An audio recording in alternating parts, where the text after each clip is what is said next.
am a product of polygamy, and it is my extreme desire to split polygamy wide open and let you see the real inside of it. The inside that violates women's rights, diminishes them to property, enslaves them to fear and ignorance. 98+% of women that live polygamy do not have freedom of choice because their religious choice demands it for the salvation of their soul. Their choice is coercion by fear and damnation. It's my honor to bring a human behavior specialist into this subject. Please welcome Beverly Hutchman. Hello, my name is Beverly Hutchman, and thank you so much for inviting me on your program today.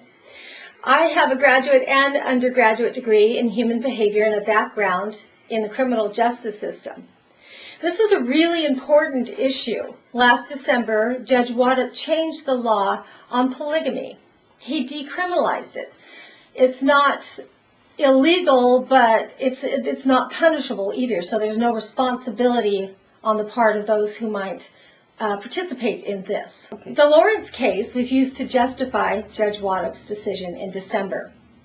The Lawrence decision guarantees the individual liberty to choose personal relationships and draws a line around the individual's home and family, and prevents governmental interference with what happens inside, as long as it does not involve injury or coercion or some other form of harm to individuals or society. And that's the part I want you to pay very close attention to. I believe the judge was looking at this as one might look at same-sex cohabitation, in the guise of protecting human rights and freedom. But polygamy is not comparable to same-sex relationships or sexual preference. The judge stated that adultery, including adulterous cohabitation, is not prosecuted. Religious cohabitation, however, was prosecuted. The court finds no rational basis to distinguish between the two, not least with regard to the state's interest in protecting the institution of marriage, quote.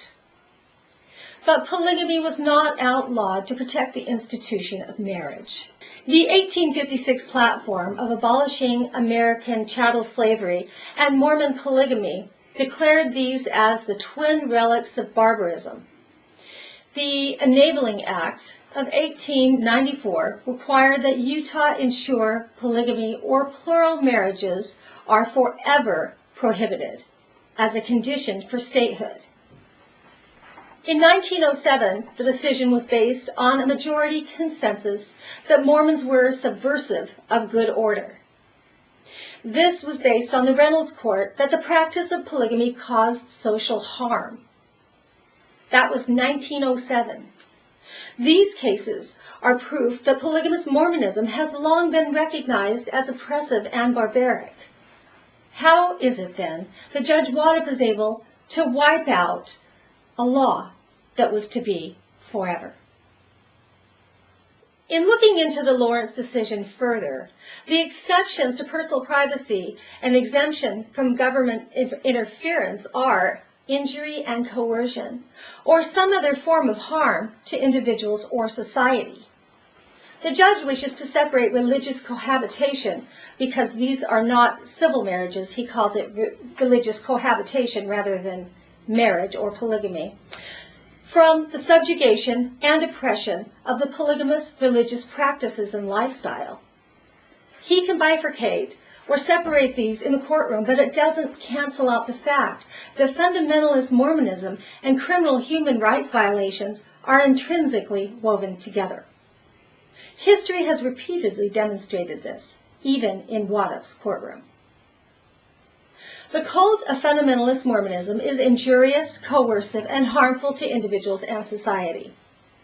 This so-called religion raises children from birth to obey through the use of threats and fear.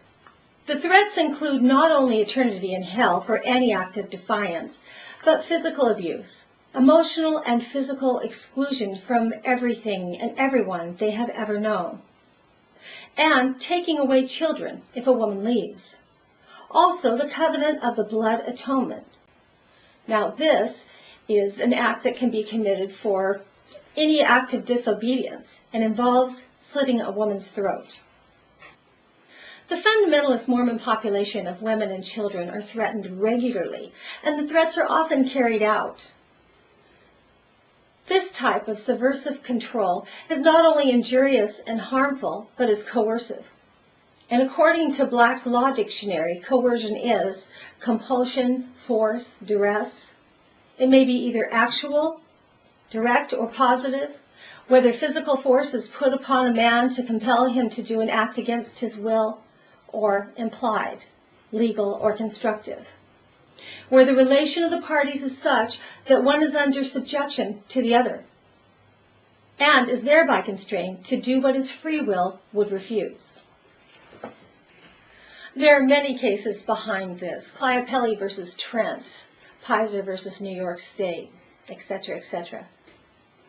Further, fundamentalist Mormonism is harmful to individuals in society because of the regular practices and teachings which include not educating children or severely limiting education, child labor to earn money for the church, often when children should be in school, the belief that as soon as a girl begins menstruation, she is old enough to marry, the practice of often not allowing medical care, the men controlling the money, and the women signing up for welfare as single parents, as a matter of course.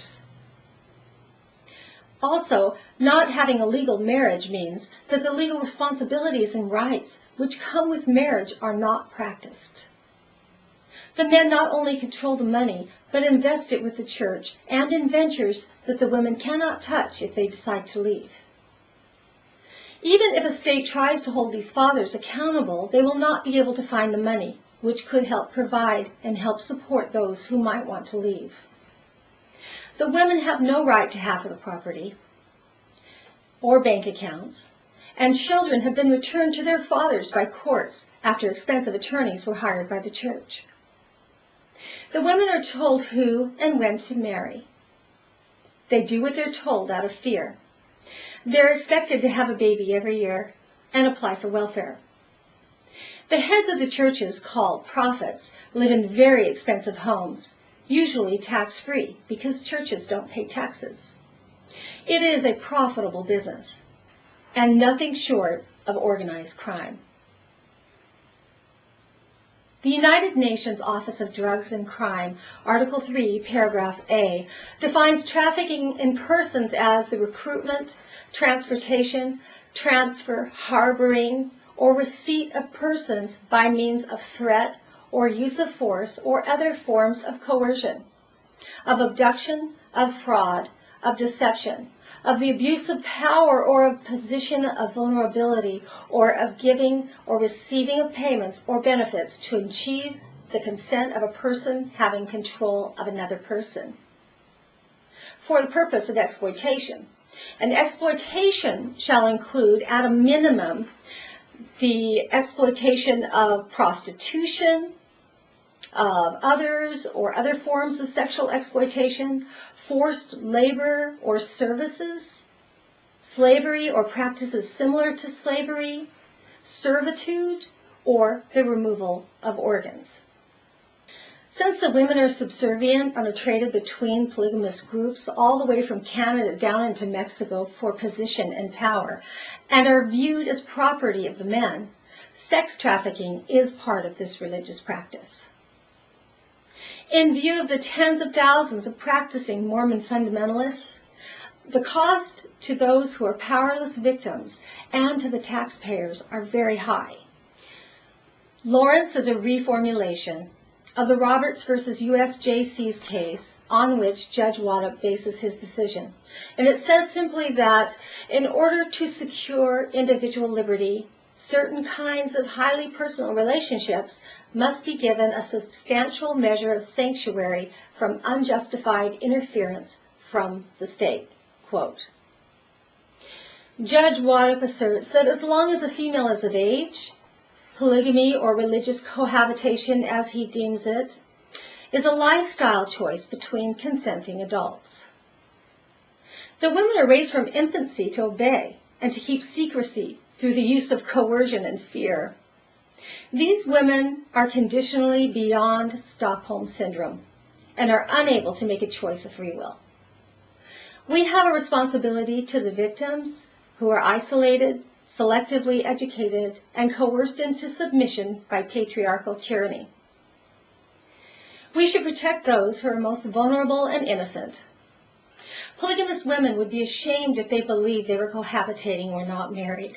They truly believe they are married but have none of the rights, and the men have none of the responsibilities. If one is to look at the rules under Title R512 for the Utah Human Services Child and Family Services, it is obvious that fundamentalist Mormons have given ample history and reasons for intervention. The state of Utah should be ashamed to turn a blind eye to family situations such as abuse and medical neglect, child labor, incest, sexual assault, sex trafficking, and should be closely watched by those officially responsible. Hopefully this case does not encourage anyone who might otherwise prosecute or take action from closing their eyes. The fundamentalist Mormon populations do not need more privacy and less government involvement. Fundamentalist Mormons need to be watched. Thank you so much for your time and for listening. Thank you, Beverly. I made arrangements with the following two people for interviews. I went back to Utah. I was invited out to a country ranch. They chose the spot where I could interview them safely and unknown to anyone else. The unfortunate thing is there was no place where we could get away from the sound of the tractors and the motors. The content was too good not to share it with you. When it comes to the sound, remember, it's live, it's on location, it's real, and these stories are factual experiences in people's devastating lives. Among your father's many wives, was there a difference in the way that the women actually lived as far as income, housing, food? Well, absolutely. Wife number 3 had it much better than anybody else. The difference was they had better food, they had better shelter, and I have brothers that are into this and cousins that are into this, and I can see that there's many cases where one woman lives in a nice house, has everything, another one lives in a little trailer house and goes without anything. And in so many cases, the husband sits there with this so-called alpha wife and enjoys food that the kids have never seen or had. And so they eat entirely different. Did this happen in your father's house? Oh, absolutely. Absolutely. Have any of your brothers carried on this extreme? Yes. Yes. Yes, they have. I have a sister who is a prima donna and has a nice house, but the other wives in that particular family don't. It's entirely different. And I think a lot of their sisters, don't misunderstand me. At the age of 17, I submitted to an arranged marriage to a man who was 50 years old. I was married for 16 years and gave birth to 5 sons. And on September 2nd, 1985, I left that and struck out in the wicked world to face my biggest fears, the things I'd been taught to be afraid of. I wanted to do the right thing and all of that, obedient, submissive stuff, and in the process gave up big pieces of myself. And 14 years into my marriage, I sunk into a very deep depression. I could hardly get out of bed in the morning. Literally, my legs just felt too heavy to lift them off the edge of the bed to roll out of bed in the morning. And at night, I couldn't go to sleep. I was so wound up, it was like you were scraping me off the ceiling. I could not settle my mind down to where I could sleep. And I was living on 3 to 4 hours sleep every night for quite some time when this depression set in. And I couldn't put my finger on what was troubling me because I so denied my feelings. But I was to the point where I didn't want to live anymore. And when I contemplated suicide, I began to look at what life would be like for my children if I did that. And I realized that even though I'd been told all my life that polygamy was a wonderful life because if anything ever happened to my mother, there would always be another mother to love me and take care of me. But I knew from my own personal experience that I was only second best to those women, and I had to fall in line behind all of their other children before they would take care of my needs. And I knew it would be that way for my children, that they would be nothing but second best. And secondly, if I were to commit suicide, they would never know how much I loved them. And I couldn't sentence them to a life like that. So the other option was that I needed to leave. If I wanted to live, I had to leave. And it's like telling a person they have to step out of the frying pan into the fire. It's a hard thing to do because you're so absolutely terrified of everything outside of your religious circle. And I was taught that everything outside of that circle was wicked and evil. My dad used to say if they knew who you were and what you believed, they would chew you up and spew you out.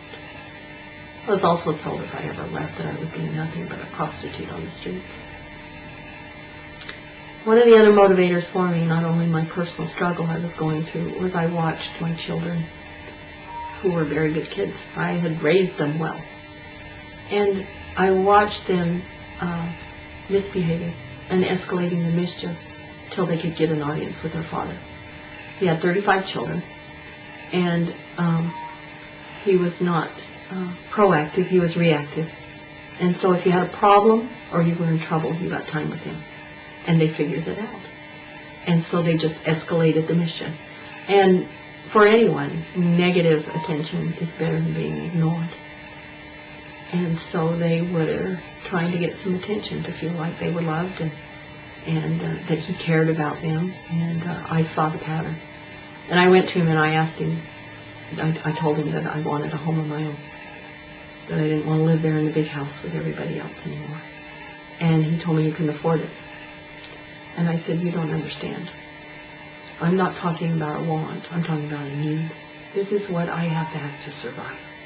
And he still said no. And I was gone for 2 days when my husband sent his older boys over and they abducted me, brought me back to the house. I was locked in my room for a day and a half. And he threatened to kill me.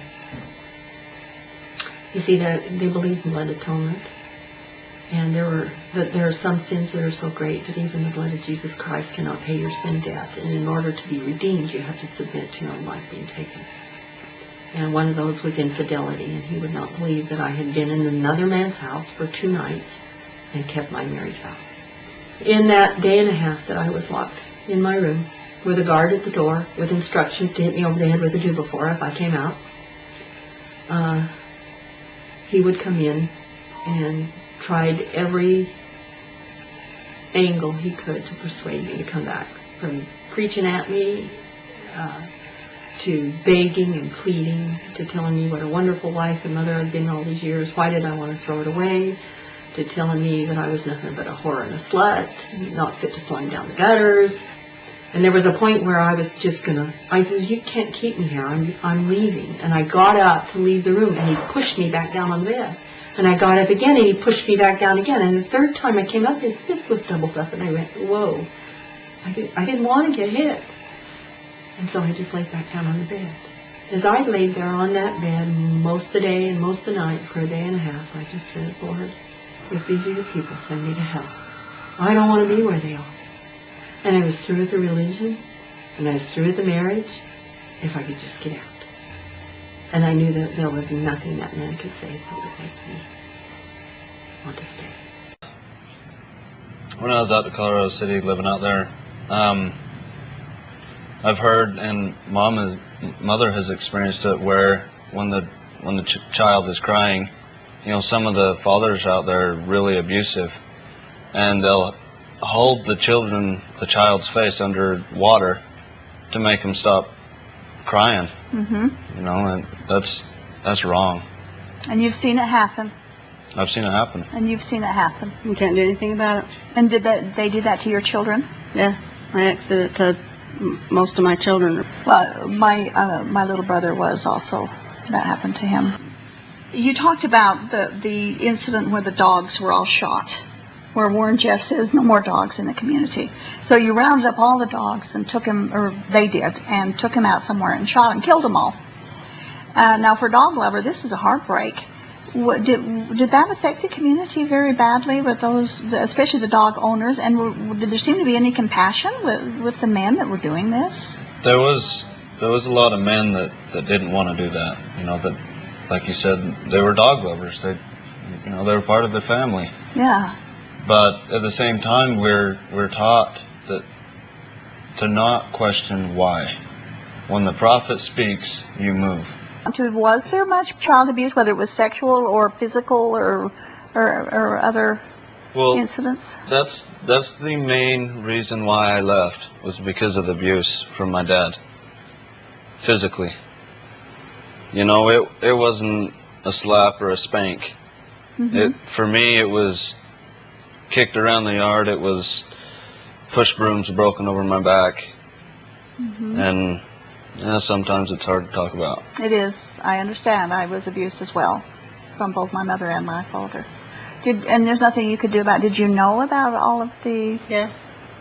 But you just can't do anything about it. You know, Warren Jeff, didn't he teach that girls were to be treated like snakes?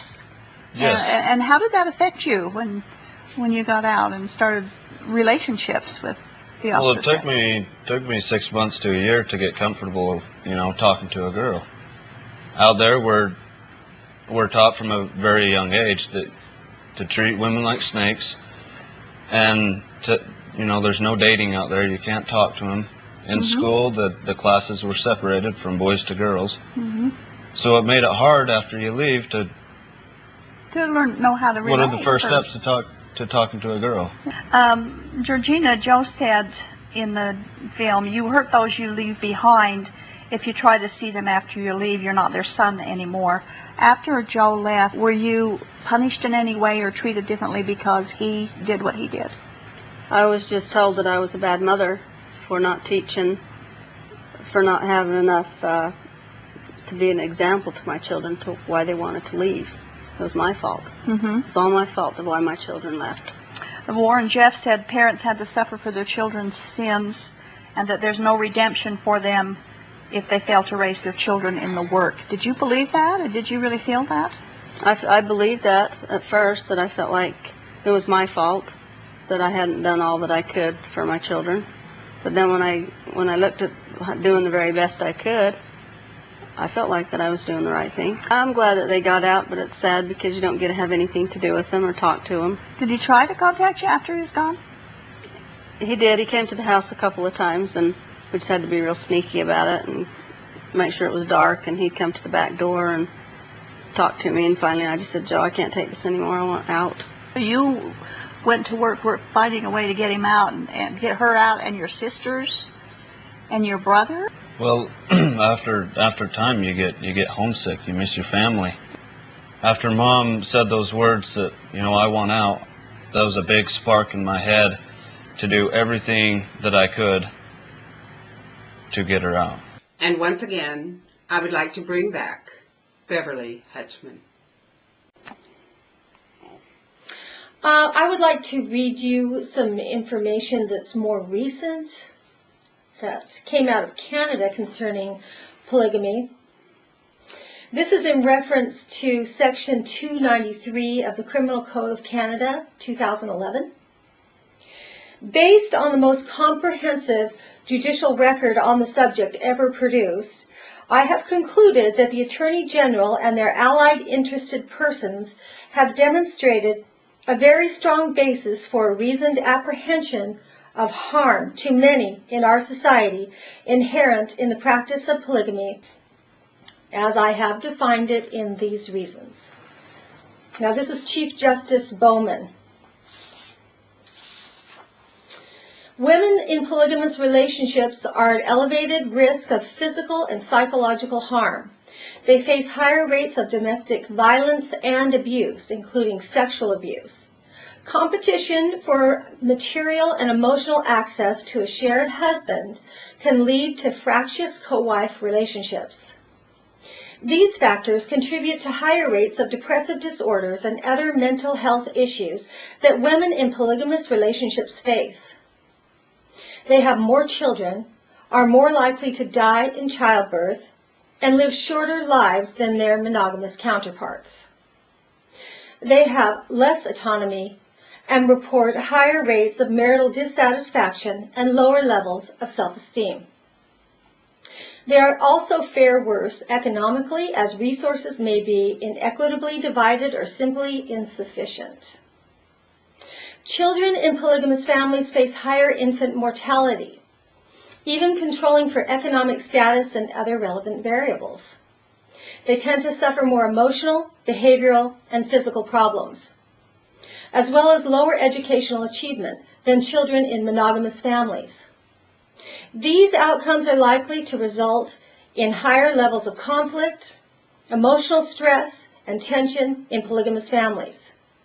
In particular, rivalry and jealousy among co-wives can cause significant emotional problems for their children. The inability of fathers to give sufficient affection and discipline to their children can further reduce children's emotional security. Children are also at enhanced risk of psychological and physical abuse and neglect. Early marriage for girls is common, frequently to significantly older men. The resultant early sexual activity, pregnancies, and childbirth have negative health implications for girls and also significantly limit their socioeconomic development. Shortened interbirth intervals pose a heightened risk for various problems for both mother and child. The sex ratio imbalance inherent in polygamy means that young men are forced out of polygamous communities to sustain the ability of senior men to accumulate more wives. These young men and boys often receive limited education as a result and must navigate their way outside their communities with few life skills or social support. Other significant harm to children is their exposure to and potential internalization of harmful gender stereotypes. This is recent, so how can we separate harm from this recent judgment? Obviously, polygamy has historically recently been proven to be damaging to individuals and society. Thank you so much for joining me and allowing me to educate you on this very recent and pertinent issue. Thank you, Beverly, for joining us. We deeply appreciate your wisdom and your assistance. Thank you once again for joining us.